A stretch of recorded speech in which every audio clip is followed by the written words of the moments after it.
Hello everyone, welcome to the Xoro Access Manager tutorial.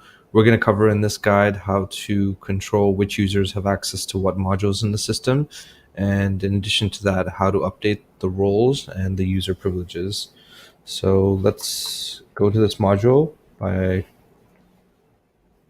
an Access Manager here.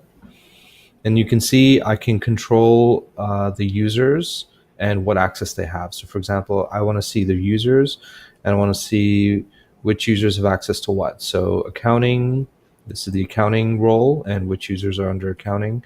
So if I selected this, I can see that they have all the accounting modules in a dashboard. Please note that when giving user privileges to users, you do have to give them access to their respective dashboard, and you can see that from the user role center.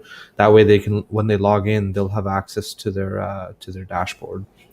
So if I go to admin, I can see that this user has all administrative privileges in the system. And if I go to sales management, this user has the sales management privileges. I can edit these privileges for the roles as well. So I can click on role and I can click on accounting and I can make changes here. So for example, if I wanted to add admin to accounting, I can just do that, click on grant access. And now all users who have the role of accounting now will have access to admin, this admin section here, this admin module.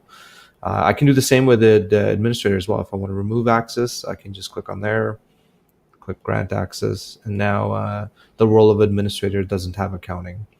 I can do something very similar for users as well. So if I click on users, and for example, let's say I click on this user here, and let's say I want to remove some accesses, I can just click on custom, and I can go ahead and basically remove some accesses for this user.